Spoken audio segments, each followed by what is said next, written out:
Shalom, selamat pagi Bapak Ibu Saudara-saudara yang terkasih dalam Yesus Kristus. Kini tiba kita menikmati hari yang penuh sukacita dan kita akan melanjutkan segala aktivitas kita dengan layanan renungan firman Tuhan dari HKBP Batu Haji Lama. Kita menerima kebenaran firman Tuhan, dan sebelum kita menerima firman Tuhan, sebelum kita merenungkannya, mari kita berdoa. Puji syukur kehadirat-Mu Tuhan yang memberkati dan melindungi kami, memberi kami kesehatan, sukacita. Tuhan, bangunkan kami dari tidur kami dengan kuasa Roh-Mu, dan saat ini penuh sukacita kami sambut berkat Tuhan. Kami mohon Tuhan, lindungi, sertai, berkati kami untuk melanjutkan segala aktivitas kami. Dan biarlah firman-Mu yang akan kami renungkan saat ini memotivasi kami untuk melanjutkan segala aktivitas kami. Kami serahkan hidup kami ke tangan Tuhan. Dan terimalah doa kami, di dalam nama Yesus kami berdoa dan mengucap syukur. Amin. Bapak Ibu Saudara-saudara jemaat Tuhan yang terkasih, pagi ini Senin 12 September 2022, nats renungan kita tertulis di 2 Timotius 1 ayat 9. Demikian firman-Nya. Dialah yang menyelamatkan kita dan memanggil kita dengan panggilan kudus, bukan berdasarkan perbuatan kita, melainkan berdasarkan maksud dan kasih karunia-Nya sendiri yang telah dikaruniakan kepada kita dalam Kristus Yesus sebelum permulaan zaman.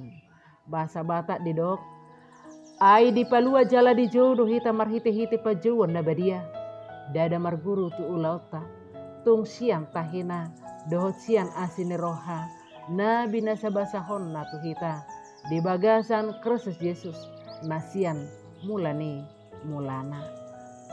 Bapak Ibu Saudara-saudara yang terkasih, seorang yang bernama Koboi, seorang pemimpin geng remaja, dan para pengikutnya kerap membobol rumah dan mobil, merampok toko-toko, dan berkelahi dengan geng-geng lain. Akhirnya Koboi tertangkap dan dihukum. Dan di dalam penjara ia terkenal seorang yang doyan membagi-bagikan pisau buatan para narapidana bila terjadi keributan di penjara. Suatu ketika dia dikurung dalam sel isolasi. Ketika sedang melamun sendirian di sana, Koboi mengalami semacam pemutaran film. Dalam pikiran yang menayangkan kembali berbagai peristiwa penting dalam hidupnya dan menampilkan Yesus yang digiring dan kemudian disalibkan. Lalu berkata kepadanya, "Ini kulakukan untukmu." Koboi pun tersungkur dan menangis sembari mengakui semua dosanya. Kemudian ia menceritakan pengalamannya kepada seorang pembina rohani di penjara, dan dengan penjelasan yang lebih lanjut dari pembina rohani yang melayani di penjara tersebut tentang Yesus dan memberinya Alkitab. Itulah awal perjalanan imanku. Inilah kesaksian daripada Koboi dalam sebuah artikelnya.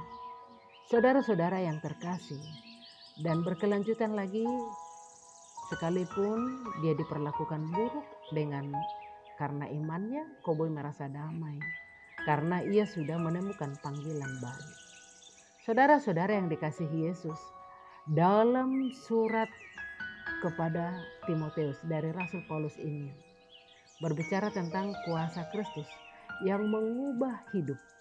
Allah memanggil kita dari kehidupan dalam dosa kepada hidup yang mengikut dan melayani Yesus Kristus. Ketika kita menerima dengan iman, kita rindu menjadi saksi hidup dengan kasih Kristus.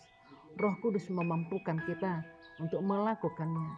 Sekalipun kita mungkin menderita dalam upaya kita membagikan kabar baik sebagaimana yang dikatakan di ayat 8 sebelum nats renungan ini berfirman demikian, "Janganlah malu bersaksi tentang Tuhan, melainkan ikutlah menderita bagi Injilnya oleh kekuatan Allah."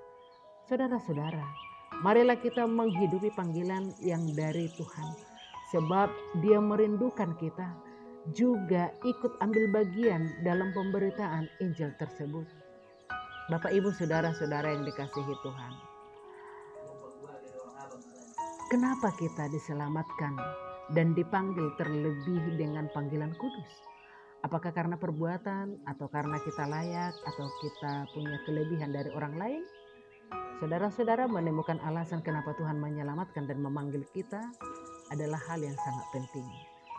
Dengan mengetahui mengapa Tuhan menyelamatkan dan memanggil, kita akan mengetahui betapa besar dan sungguh agung dan mulia karya Tuhan dalam hidup kita.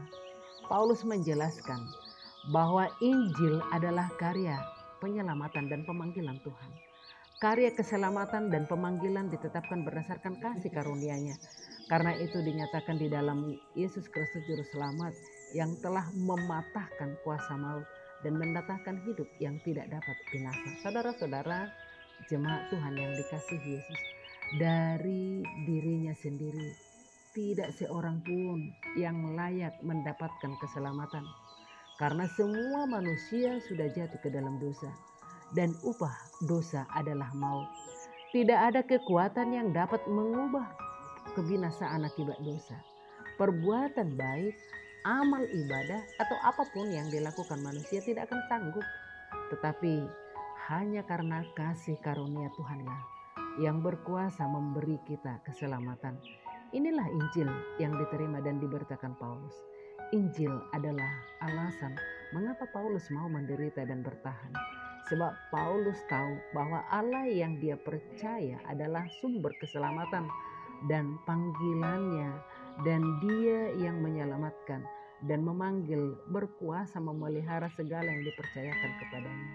Maka saudara-saudara yang dikasihi Yesus, atas keselamatan dan panggilan Tuhan, kita tidak cukup hanya bersyukur.